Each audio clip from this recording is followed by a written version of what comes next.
and welcome to the RTE podcast. This is a limited edition podcast where we're going to do a few episodes with some of the people that we interviewed while we were writing the RTE handbook. So in this first episode, we have the great Andrew Sales, the chief methodologist of Scaled Agile. Welcome, Andy Sales. Yes, welcome, sir. Thank you, Tim. Thank you, Glenn. Nice to see you both. Thank you so much for making the time for us. I think we've known each other for quite a long time now, but do you want to give us a bit of a background as to who you are and where do you come from? I feel very much like Still a Black. Yeah, I think you're narrowing your audience now, Tim. But no, you're absolutely I really think I am. Well, I mean, obviously from the accent, you can tell like you folks, I'm based here in the UK. So live here in Oxford. And actually, Tim, I was thinking the other day, when was it the first time we met? And I remember it was at a customer you were working with at the time, supporting them in their safe implementation, maybe, I don't know, 5, 6 years ago. I actually started 2019. 2019. Okay, so maybe 6 years ago, probably just at the time I joined Scaled Agile. I've been with Scaled Agile now for 7 years. Joined actually from a safe partner. I was working with Rally. So doing a lot of safe consultancy work, then joined Scaled Agile initially as an advisor, been there 7 years now. And of course, my role currently is chief methodologist. So really, taking ownership for supporting the work that my team do to evolve the framework, working with folks like yourselves to understand where we need to adapt, how we can make sure we're always helping our customers solve their most pressing problems. So yeah, it's been quite a journey since, I met you 6 years ago. And Glenn, you and I have crossed paths many, many times. I can't quite remember when we first met, but it's great to see you as well.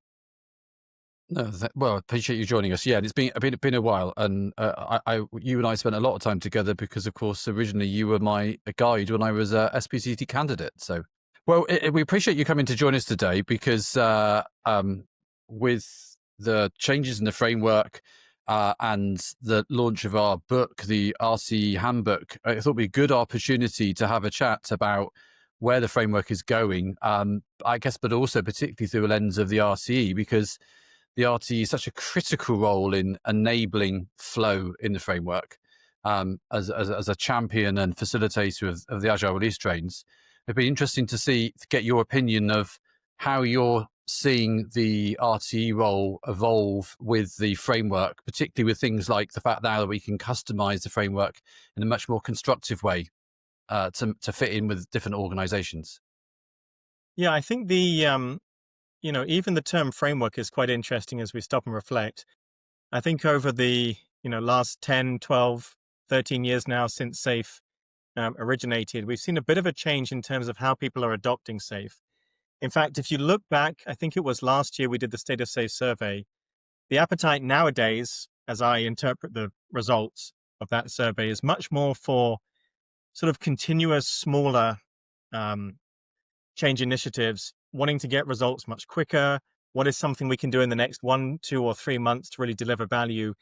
I think contrasted a little bit to, as I mentioned previously, where it used to be much more of a longer journey. We're going to roll out a organizational wide lean agile transformation. So I think one area that we're seeing a lot of change in is really how can we make the framework, the guidance, and by consequence, the work that the RTE does, always focus on that idea of kind of continuous improvement, delivering value quickly. What's the biggest problem to be focusing on right now? And I know, hopefully in the time we have together today, we can talk a bit about some of these specific changes we're making to the framework.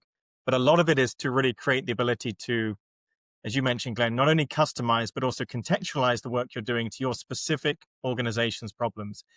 And really, no one understands the organization's problems better than the RTE, because they're the systems thinker. They see everything, they hear everything. They're the connective tissue between strategy and execution. Puts them in a really exciting place, I think, as we start to see where the next evolution of organizational transformation is taking us. I think it's interesting how you describe the RTE, because I think in my mentor model, it's right. If you want to know what's going on, you go and speak to the RTE, because they are the person that's connected to so many different areas of the enterprise because of their role. It's interesting, isn't it? When you look at SAFE, there's certain things in SAFE that have just become, identifiable in their own right.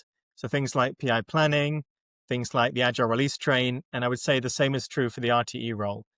And even for those folks who may not be working in an organization where they're directly doing safe, I would suspect at some point they've come across this term of the RTE, the release train engineer.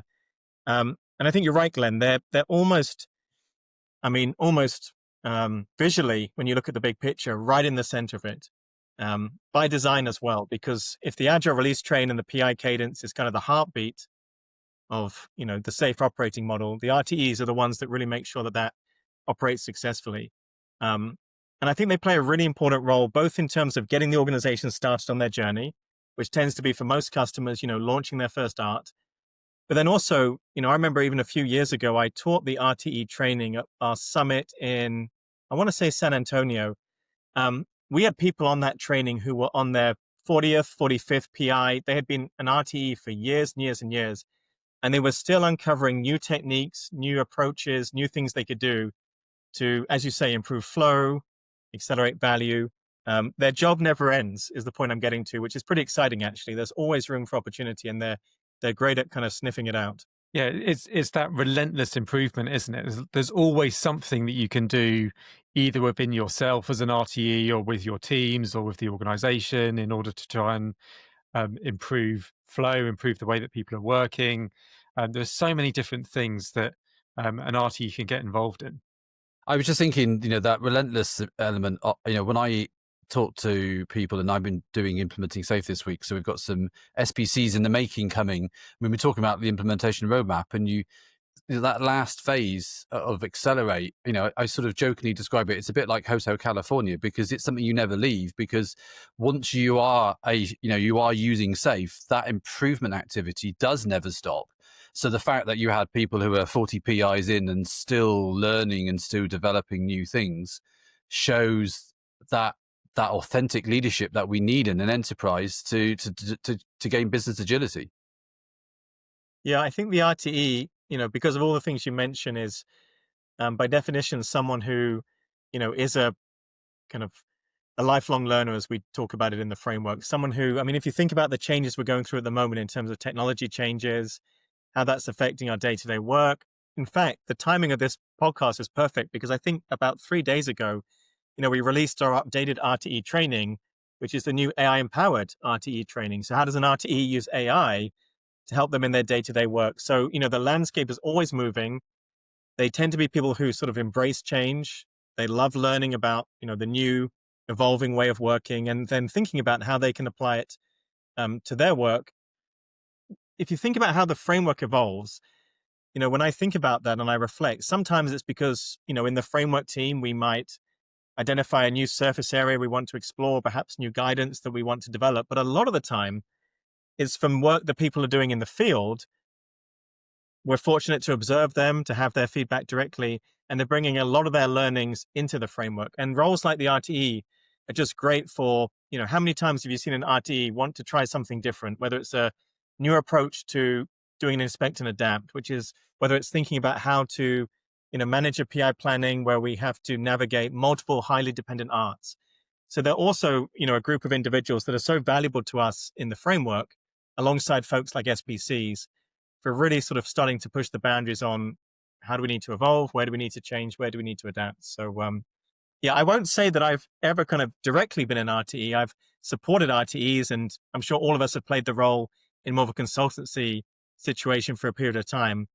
But I have nothing but kind of respect for that role, because it's also full on. There's not much downtime if you're an RTE. There's always a impediment that needs removing, a blocker that needs resolving. Yeah, definitely 24/7 job, I would say. It's interesting you should say that, because I think when I first started with SAFE, probably in about 2017, 2018, and I think I got my SBC. I was teaching classes, teaching lots of Popham classes, Scrum Master classes, launched arts, like still in that consultancy role. And then I got another gig where I actually had to be the RTE.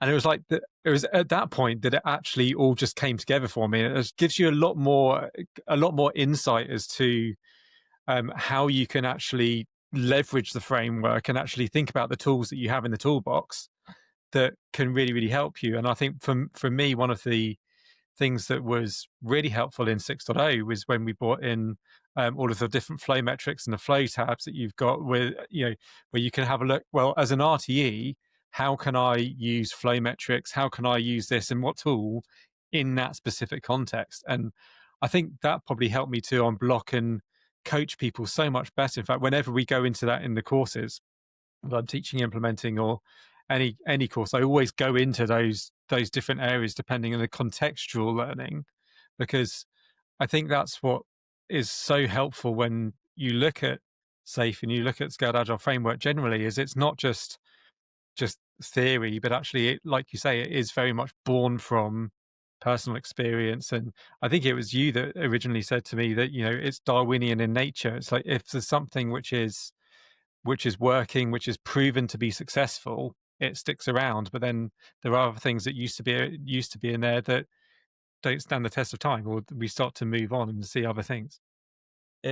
It's really interesting, listening to you say that, and two thoughts come to mind straight away. I mean, one is something, and I think I was very grateful when you both asked me to write a foreword to your book, and I think I put this point in there because it's important to me, which was, when you think about SAFe and how SAFe works and why it works because it's a system.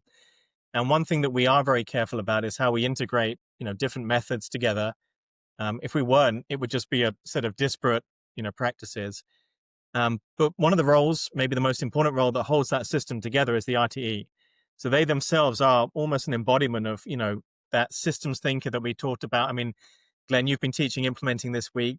On day one, you were talking about systems thinking. That is the RTE. They're a systems thinker. They think of it as a system.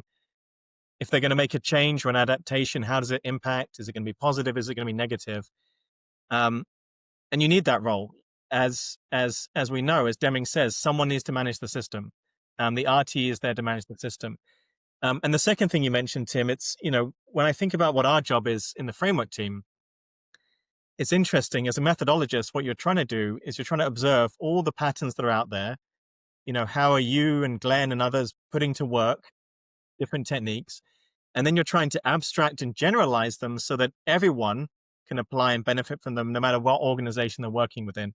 And I think the flow metrics, the flow accelerators, were a great example of something that was generally applicable, regardless of the type of work that your organization does. And I loved the opportunity when we went through that a few years ago to bring everyone back to, the heart of lean. What does it mean to be lean? What does it mean to remove waste? What does it mean to optimize flow?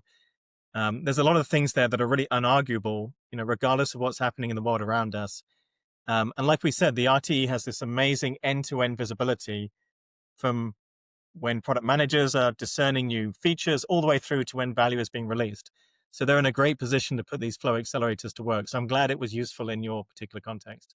I just wonder whether or not, though, people might be quite interested from your perspective as a chief methodologist and working within the framework team, exactly how do those articles and things get written? What's the process for it? Because I'd imagine a lot of people, they might go onto the SAFe website, they've got the courses or they've been on it, but they might wonder exactly how do you go about agreeing. I mean, we certainly found writing the book that just agreeing with three people, something that is quite well documented based on our experience, can be quite challenging. How does it work with you and the other members of the framework team as to actually settle on what guidance and things goes into the framework and what doesn't?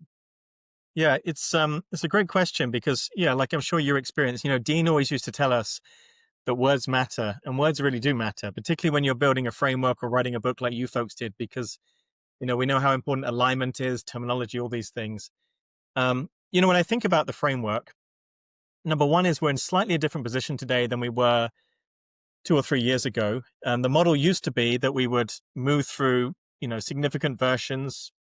I'm sure you guys remember from 3 to 4 to 4.5 to 4.6 to 5.1 to 6. These big moments in time when a new version would be released. And over the last few years, you've seen us move to more of a continuous delivery mode. So if you were to push me and ask me on what version of the framework are we on, we're well beyond 6. And we're now just continuously releasing value as and when it's needed. And when I look at the framework, there's different surfaces we have for making updates. And if people want to get, really geeky in the SAFe world, it's a bit like the value streamlets that Glenn will be talking about in the course at some point. Some things change very rarely, the big picture.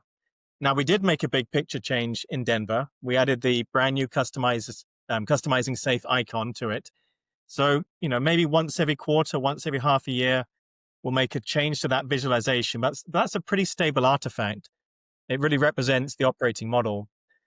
And then you start to get into the structure of the framework. Now we have today, 5 key disciplines. We just introduced those a little while ago, and they're pretty stable, but they'll be, updated fairly regularly as we learn about new areas of competency that organizations need to master.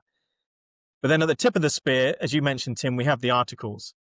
And at the end of the day, SAFE is really a knowledge base of many, many articles and many, many topics. I think one of the biggest challenges we have is not necessarily the writing of them, because we've got a great flow in how we work together. We tend to have one lead author, and then we'll do a lot of pairing time. We'll bring the articles to the team to do a bit of mob work. We're pretty good in the framework team that if someone takes your work and puts a lot of red lines through it, you don't take it personally. And as a little inside story, one of Dean's, the nicest thing that Dean, was saying, it was one of the greatest compliments, and it was meant as a compliment, but we used to enjoy him saying it, was if you gave him some work, Glenn, and he came back to you and said, Glenn, this article is not terrible, that's a good thing. If you can get a not terrible on the Dean Leffingwell scale, it was wonderful. So we have a pretty high bar of quality, and we're pretty robust when we come to our, cycles. But then sometimes we also like to have folks in the community write articles. Eduardo, who we all know, one of the SBCT's SAFE fellows, wrote a great article recently. And of course, the real answer to your question, Tim, is that we've got to be able to discern what is something SAFE should talk about versus something that SAFE doesn't need to talk about. At the heart of the framework, it's about lean product development. But you've started to see recently that we've been actually including great content around things like procurement, around things like agile marketing. There's articles in there that start to touch on finance. So one of the questions we're always asking ourselves is, what value will this new article bring? Are there people that have a particular problem that it will help them solve? There's no benefit in letting a framework get large for the sake of getting large. And that's perhaps, one of the areas where we really like to have some debate when we really come to start extending guidance, in particular areas. We were talking not long ago about the that concept of what is a framework, and we had the big picture, which that's still like my comfy pair of trousers. I still like the big picture, I can navigate it, I know how to, but we've now got the much simplified version, which is a lot easier to digest as well. So there's lots of different views of the same content, essentially, in order to make it more accessible for more people. It's interesting because if you think about the other visual we always used to use when we talk about SAFE and any kind of adoption of a new way of working was the crossing the chasm model. And, the interesting thing about the crossing the chasm model from Geoffrey Moore is that not only does it apply kind of within a particular geography, if we look at Europe, if we take the UK, for example, where we're kind of broadcasting from today, some organizations were greatly ahead of others. I think we'd all agree that organizations perhaps in finance and telco tended to go first, and then we saw others follow. But now what we're seeing is across the globe, there are some countries that are ahead of other countries. So you have this real mix of people that have been doing SAFE for 10 years versus some that are just getting started. And what was becoming challenging was as we would update the framework, each update would kind of lead to the framework and the big picture getting bigger and more comprehensive, which was absolutely ideal for a portion of the market. For others who are brand new to SAFE, imagine if, your day one journey, Tim, had started not on version 3 or whatever, 2.5, but actually with version 6, a lot bigger, a lot more to understand. So we've tried to take the framework back in the big picture to its simplest terms, but at the same time, we've now given this double click into the 5 disciplines. So if you are someone that's going deep in a particular area, you still have that richness, the comprehensive guidance, et cetera, et cetera.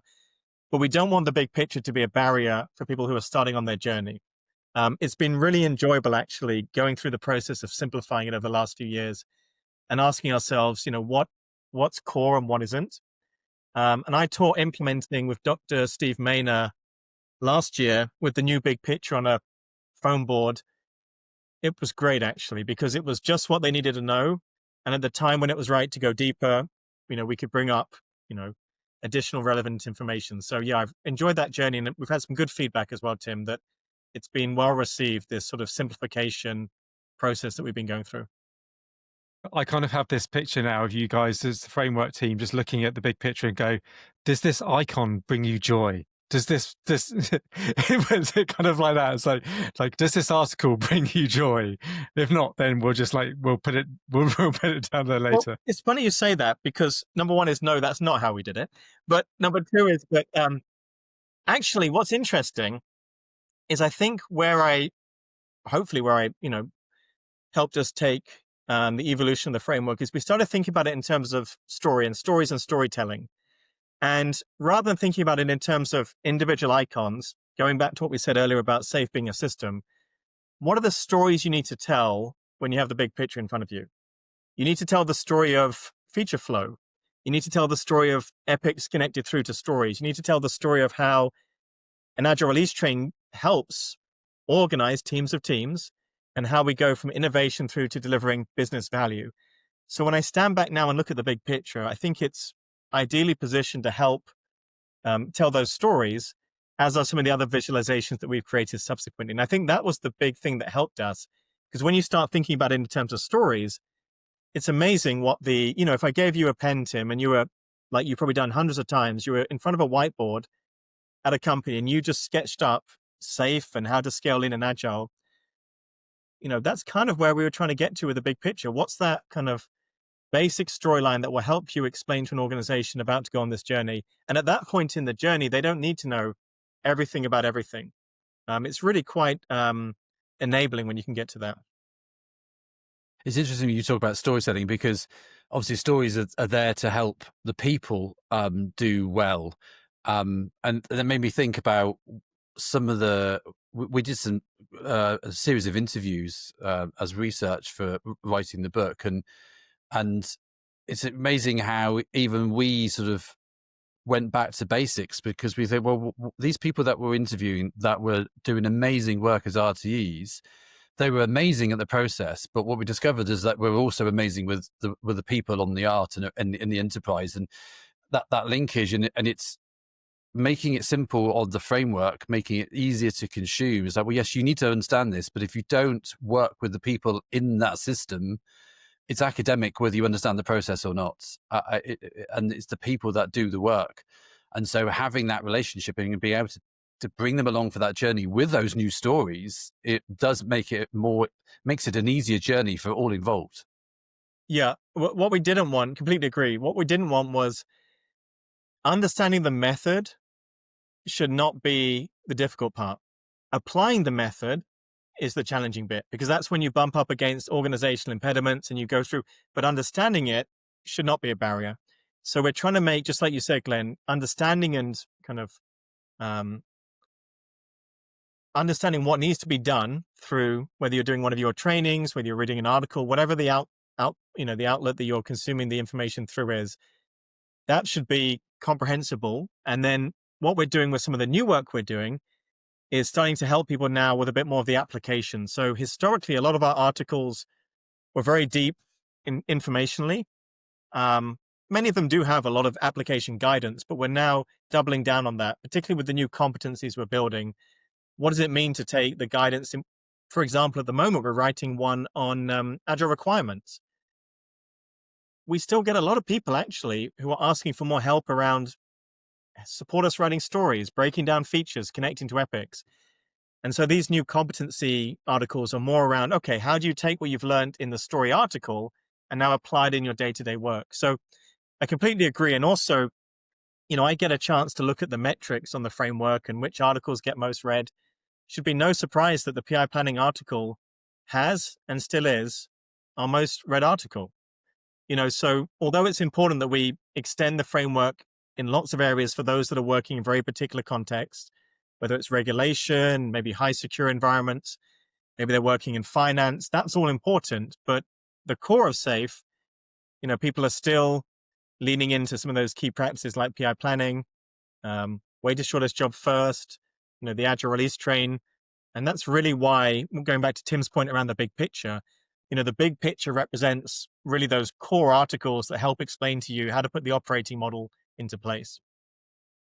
It's interesting. Well, I mean, it's just you talk about the PI planning being one of the most popular article. I suppose for many people that can often be the entry into SAFe because what they've heard about, because we all probably experienced it when you talk to people about PI planning and you say, well, we have 125 people in the room for 2 days. They look at you first with this strange look of like, are you mad? And of course, then they experience it and they come up to you and go, this is amazing. All these people are talking and we're fixing these problems.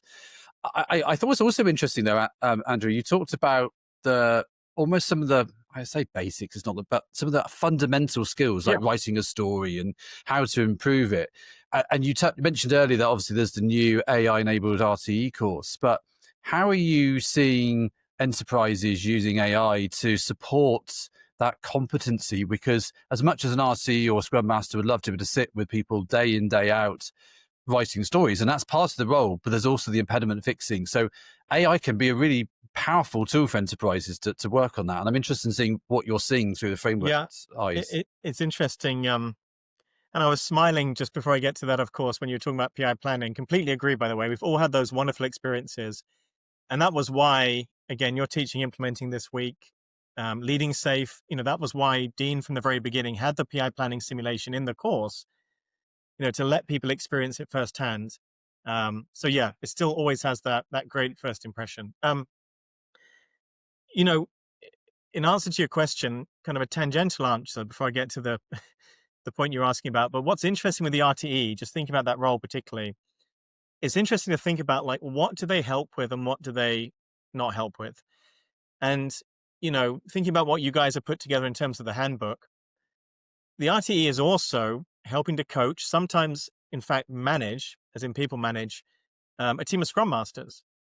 And I think that's a really interesting dynamic because things like the story writing, it's a bit like the old adage, isn't it? The RTE could go out and help in every instance, or the RTE can think about how can they help the Scrum Masters or the product owners to be able to help themselves and help their teams. The RTE is always going to be short of time. I mean, if you make a list of everything they could be working on, they'll never get through it. So I think prioritization is key. We've been rolling out AI in SAFe across all our courses. The Scrum Master course was the first one we did. No, the product manager one, sorry. Then the Scrum Master, and then SAFe for Teams is coming next. And just those tasks that you're mentioning, Glenn, things like story writing, even something simple that we used to do using a crib sheet, splitting stories. You've got a large feature, you want to break it down into small stories. You can imagine us putting stickies up on the board and debating it. Well, AI is a wonderful thinking partner for that. With a few well-constructed prompts, getting AI to think through how to break down a feature into different stories given certain parameters. I mean, the opportunities for actually bringing those tools to bear there, not only helping the RTE with capacity, but the RTE can also, set up the tools in such a way that their guidance is embedded in the results that these teams are getting back as they use the prompts. It's been a real joy actually going through the SAFe classes, thinking about what does each role have as opportunities to use AI in their day-to-day work.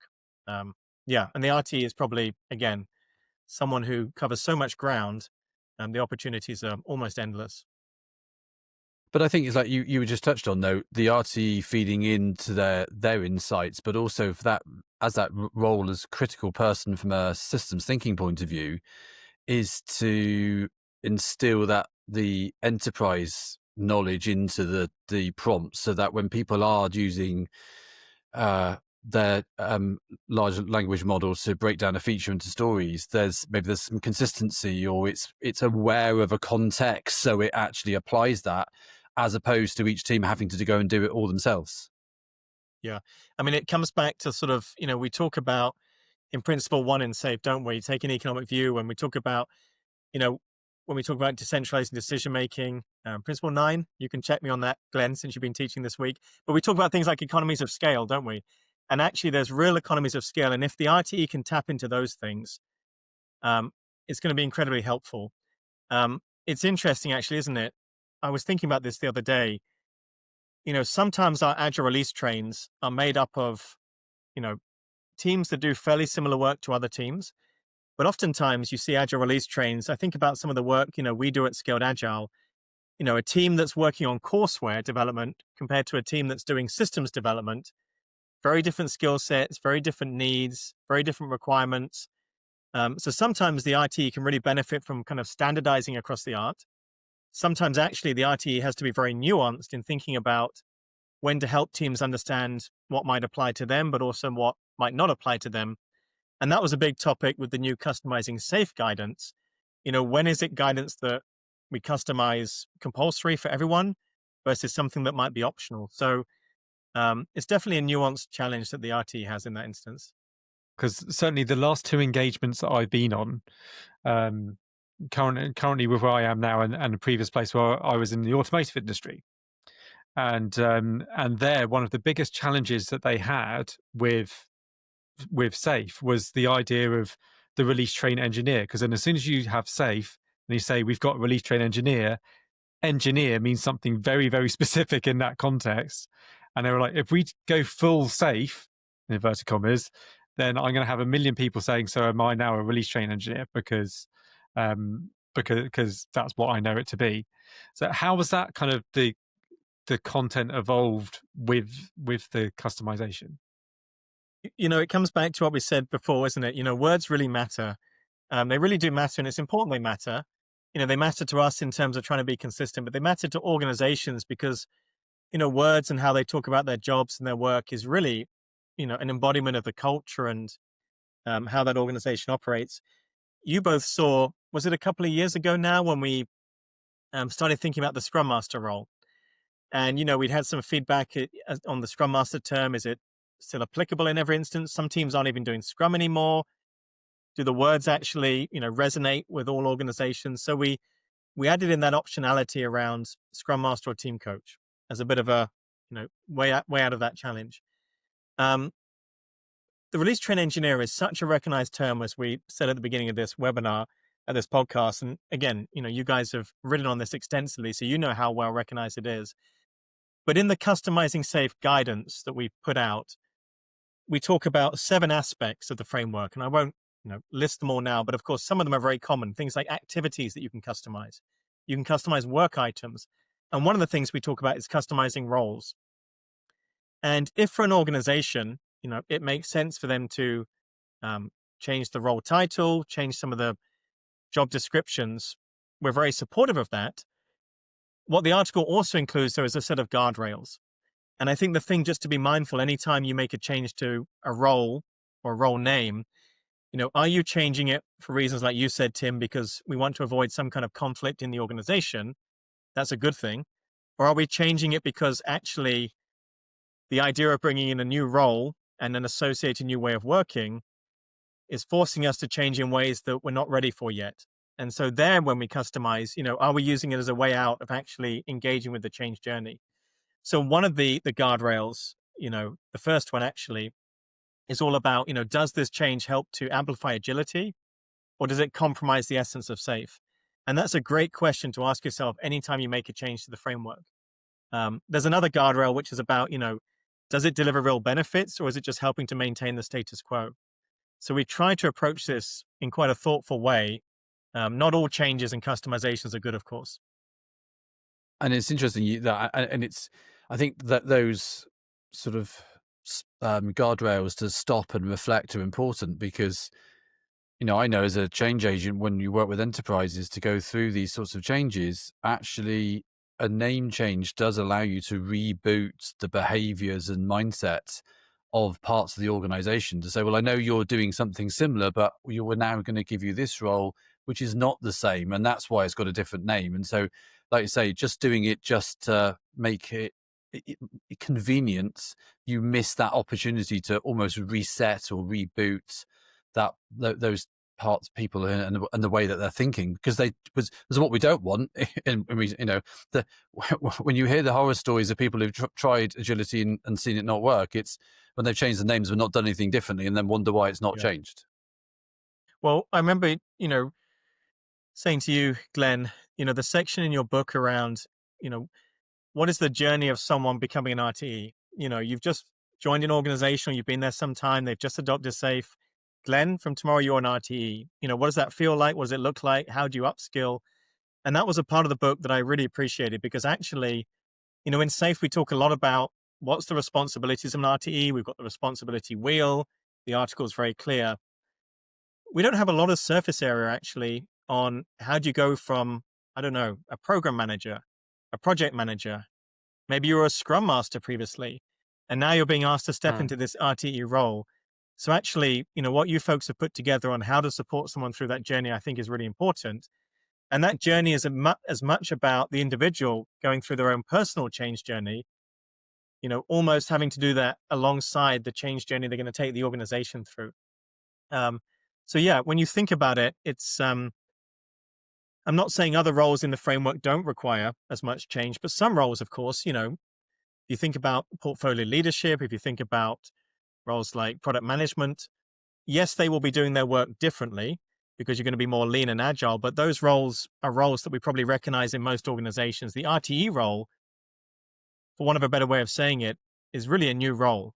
It's that kind of systems thinker, like we said, someone who's looking across the entire value stream. They're focused on improvement, execution, alignment. Yeah. And sometimes looking for a comparison, if someone was to ask you the question back to your thought, Tim, earlier, what role is the RTE most similar to? Well, actually, that might not be such a fruitful question to ask. It's maybe nice to approach it with a bit of a blank canvas and say, what does an RTE role have to do to be really successful? So, definitely appreciated that you folks covered that in your book. I think that's a critical storyline to help support. Yeah, it's actually quite nice. The class this week, I haven't had the question which I always sort of sigh a little bit about when people, day one of the course. Well, what's this role? I'm one of these. Where do I exist? And I always, my stock answer is, because I firmly believe it, is that people should understand enough of the framework to then say, right, once you understand the purpose of the role and the responsibilities, and the responsibility wheels you mentioned have been an absolute godsend to help convey that message, then you can say, well, does this look like something you were doing, or is it different? And how does that role that you're doing today need to evolve into this one? Is much better than just trying to blindly map existing language to new world.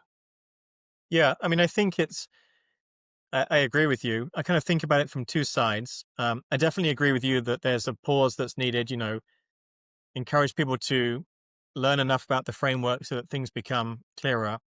But I think we all empathize with what it feels like to be, either part of a change journey, or maybe you've been told the organization is changing and you haven't had a voice in it. It's just going to change, and it's going to change around you. People do look, where am I on the big picture? How do I fit into the SAFE model? And I think one thing to be really clear about, coming back to what we were chatting about earlier, that big picture identifies, some of the key roles that help this system work together, and particularly some of the new roles that maybe they haven't seen before, things like business owner, epic owner. But behind the big picture, of course, there are fully staffed development teams.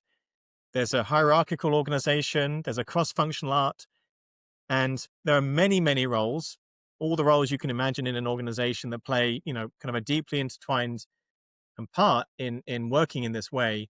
But not everyone's going to see their specific role necessarily on the big picture, because we're trying to highlight those, of course. And what's interesting in the course you're doing this week, Glenn, the Implementing SAFE, is you'll probably have a real mixture of people there. You'll have some people who want to be SAFE trainers. You'll have some people who maybe will go back and do the RTE role.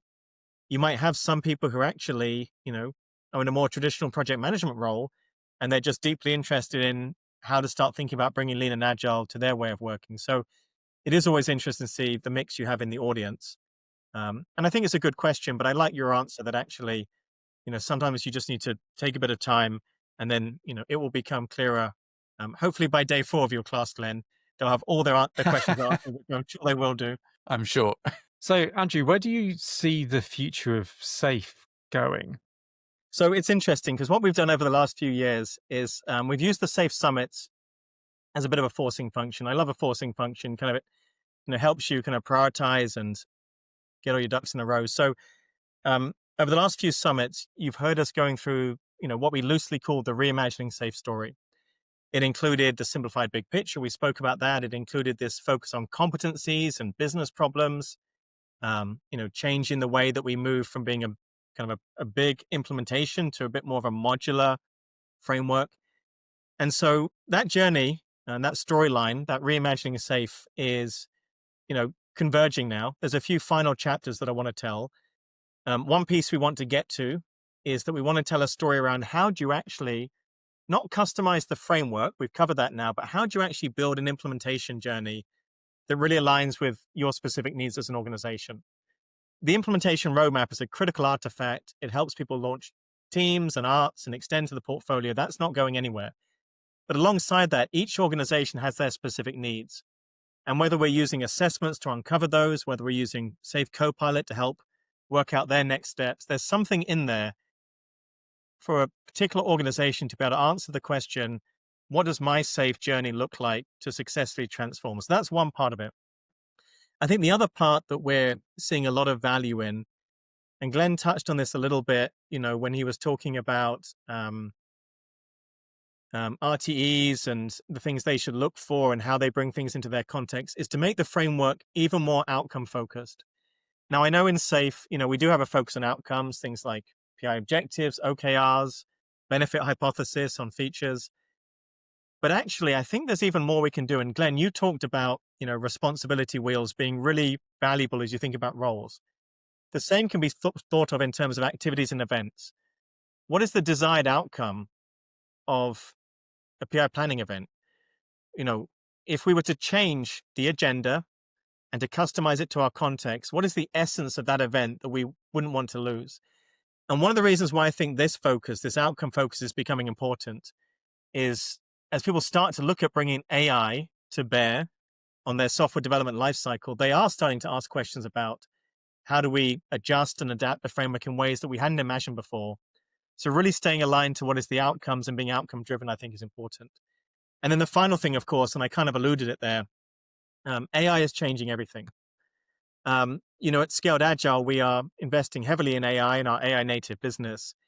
The exciting thing is, when I was on stage in Denver and I put up our model, our visual of an AI native organization, what's the thing that underpins it? It's AI-driven agility. So organizations that have SAFE as a foundation, I truly believe are in a great place to kind of harness the benefits of AI.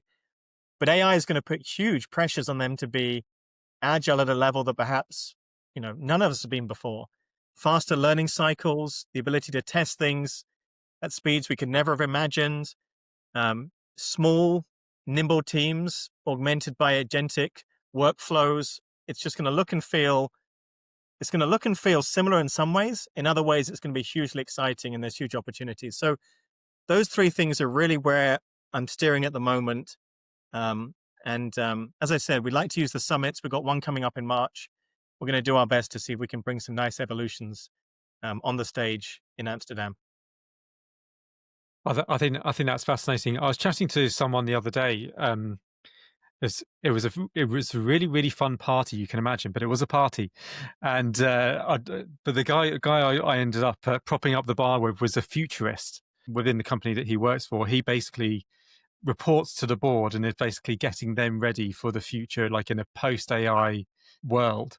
And we were talking about what the future of all of that actually means and how is he setting up the organization, and basically said if you play it through to all of the things that you said, then actually what it comes down to at the end of it is the people again, and it comes back to having leaders that are just really, really good at helping to manage change.